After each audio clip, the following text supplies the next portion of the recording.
Hi friends, ఈరోజు video వచ్చి చేపలండి. చేపలతో అసలు ఎన్ని రకాలు వండుకోవచ్చని ఈరోజు వీడియో. ఇంకా ఆలస్యం లేకుండా వీడియోలోకి అయితే వెళ్ళిపోదాం. ఇంకా ఇక్కడైతే 2 కేజీల చేపలు అయితే మా వారైతే తీసుకొచ్చారండి. ఆ 2 కేజీల చేపలే మాకు ఎక్కువ అనుకుంటే ఇద్దరికి, దానికి బోనస్గా జన అయితే వచ్చింది. 2 చేపలు తీసుకున్నారు. ఆ 2 చేపలు ఆడ చేపలు అయినాయండి. సరేలే 2 కేజీల చేపలు తెచ్చారు కదా, ఏం చెయ్యాలా, ఇద్దరు మనుషులకి పులుసు పెట్టుకున్నా ఎక్కువైపోయింది. ఇంకా రెండో రోజు ఉన్నా కూడా అంత టేస్ట్గా ఉండదని చెప్పి సరేలే అని చెప్పి ఇంకా ఫస్ట్ అయితే పులుసు అయితే ప్రిపేర్ చేస్తున్నానండి. ఫస్ట్ కళాయి పెట్టుకొని 2 టేబుల్ స్పూన్ ఆయిల్ అయితే వేసుకొని ఉల్లిపాయలు అయితే కోసి పెట్టుకున్నానండి. ఉల్లిపాయలు బాగా వేగిన తర్వాత కొన్ని ముక్కలను అయితే తీసి కళాయిలో అయితే వేస్తున్నానండి. చక్కగా ఇలా ముక్కలన్నీ వేసిన తర్వాత ఒకసారి బాగా కలుపుకోండి. ఎందుకంటే ఫస్టే కలుపుకోవాలి, తర్వాత మనం గరిటె పెట్టడానికి ఉండదు.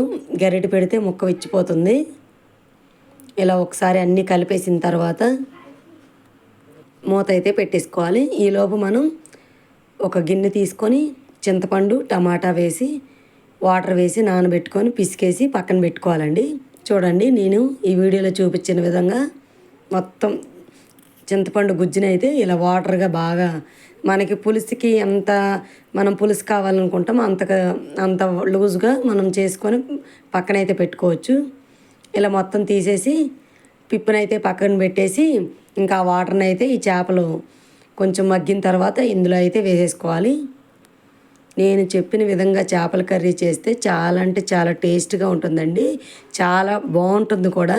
మా వారికి నేను చేసిన చేపల పులుసు అంటే చాలా ఇష్టం.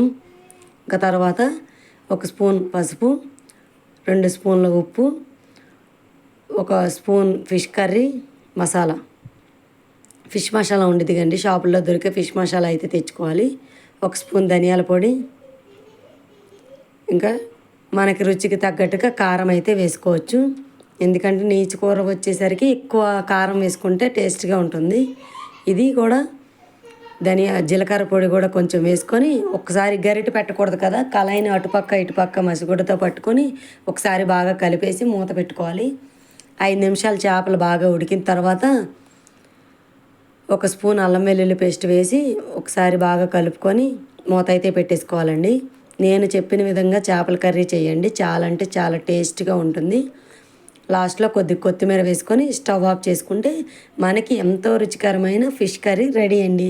నా ఛానల్ కనుక మీరు మొదటిసారి చూసినట్టయితే లైక్ చేయండి, షేర్ చేయండి, సబ్స్క్రైబ్ చేసుకోవడం మాత్రం మర్చిపోకండి ఫ్రెండ్స్. ఈ 2 కేజీల చేపలతో పాటు బోనస్ వచ్చిందని చెప్పాను కదండి. జన వేపుడు చాలా టేస్ట్గా ఉంటుందండి. రైస్లో కాకుండా విడిగానే తినేయవచ్చు. నేను ఇంకా మార్నింగ్ చేపల పులుసు పెట్టాను కదా, ఇంకా ఈవినింగ్ ఫ్రిడ్జ్లో పెట్టేసరికి ఈ కలర్ మారిపోయింది. ఇంకా నూనె ఒక కళాయి పెట్టుకొని స్టవ్ వెలిగించి 2 టేబుల్ స్పూన్ ఆయిల్ అయితే వేసిన తర్వాత ఇంక ఈ ఆ నూనెలో వేయగానే మళ్ళీ యథావిధిగా ఆ కలర్ అయితే వచ్చేసింది. ఏంటి పాడైపోయింది అనుకున్నా కానీ కాదు, పాడవలేదండి. ఇంకా తర్వాత కొంచెం వేగిన తర్వాత 1 స్పూన్ పసుపు, 1 స్పూన్ కారం,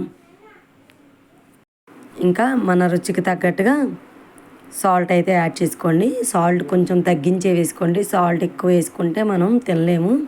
ఎందుకంటే ఇదేం పులుసు కూర కాదు కదా, మనం అడ్జస్ట్ చేసుకోవటానికి. ఇంకా ఎడిటింగ్ చేసేటప్పుడు ఎక్కడో తప్పు వచ్చి ఉంటుందండి. ఇంకా 1 స్పూన్ ధనియాల పొడి కూడా వేసుకొని ఒకసారి బాగా కలుపుకోండి. ఇంకా ఈ ఫ్రై ఎంత బాగా మనం వేయించుకుంటే అంత టేస్ట్గా ఉంటుంది. 1 స్పూన్ అల్లం వెల్లుల్లి పేస్ట్ వేసుకోండి. అల్లం వెల్లుల్లి పేస్ట్ పచ్చివాసన పోయే వరకు బాగా ఒకసారి కలుపుకోవాలి. చూసారా, వేపుడు చాలా అంటే చాలా టేస్ట్గా అయితే ఉందండి. నేను కూడా ఇదే ఫస్ట్ టైం తినటం. ఇంకా మా అమ్మతో చేయించుకున్నాను నాకు రాక. ఇంకా నెక్స్ట్ వచ్చి చేపల ఫ్రై ఎలా చేయాలి అనేది చూపిస్తాను. ఈ విధంగా చేపల ఫ్రై అయితే చేసుకోండి, చాలా బాగుంటుంది. ముందుగా ఒక గిన్నె తీసుకొని 2 టేబుల్ స్పూన్ కారం అయితే వేసుకొని 1 స్పూన్ సాల్టు, 1 స్పూన్ ధనియాల పొడి, 1 స్పూన్ ఫిష్ మసాలా, 1 స్పూన్ పసుపు, 1 స్పూన్ నూనె, 1 స్పూన్ అల్లం వెల్లుల్లి పేస్ట్ వేసి బాగా ఒకసారి ఈ మొత్తాన్ని ఒకసారి బాగా కలుపుకోండి. ఇలా బాగా కలిపిన తర్వాత ముందుగా మనం కడిగి పెట్టుకున్న చేప ముక్కలకైతే ఈ మసాలాను అయితే చక్కగా పట్టించాలండి. మనకి టైం ఉంటే ఇది ఇలా మసాలా ప్రిపేర్ చేసిన తర్వాత ఫ్రిడ్జ్లో కూడా పెట్టుకోవచ్చు. ఫ్రిడ్జ్లో పెట్టడం వల్ల ఈ ముక్కలకి మసాలా బాగా పట్టి ఫ్రై అయ్యేటప్పుడు మసాలా అనేది విడిపోదండి. చూసారా, మొత్తం ఈ మసాలా అనేది ఈ ముక్కలన్నిటికి ఇలా చక్కగా పట్టించేసి ఒక అరగంట సేపు పక్కన పెట్టేయాలి. తర్వాత ఒక స్టవ్ వెలిగించి ఒక కళాయి అయితే పెట్టుకొని మనకి ఫ్రైకి తగ్గట్టుగా ఆయిల్ అయితే వేసుకొని ఒక్కొక్క ముక్కగా మన కళాయిలో సరిపడా ముక్కల్ని అయితే వేసేసుకోవాలి. చేప ముక్కల్ని అస్సలు కదపకూడదండి. చేప ముక్కల్ని నూనెలో వేసిన తర్వాత ఎమ్మటే కదిపినట్టయితే మనం మసాలా పెట్టాం కదండి, అదైతే విచ్చిపోతుంది. ఇంకా నేను చిన్న చిన్న ముక్కలుగా కొట్టించానండి పిల్లలకి, మధ్య ముక్కలు, ఎందుకంటే వాటిలో అయితే ముళ్ళులు ఉండవు కాబట్టి పిల్లలు ఈజీగా తింటారని. అన్ని ముక్కలు సరిపోయినాయి, ఎందుకంటే చిన్న చిన్న ముక్కలే కదా తీసుకొచ్చింది. బాగా వేగుతున్నాయి.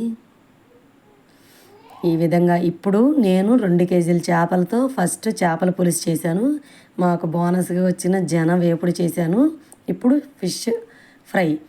చూసారా, చేపలతో ఇంకా వెరైటీస్ ఏమైనా చెయ్యాలి, ఇంకా చెయ్యొచ్చు అనుకుంటే కింద కామెంట్ బాక్స్లో కామెంట్ చేసేయండి. నాకు తెలిసిన విధంగా నేనైతే చేశాను.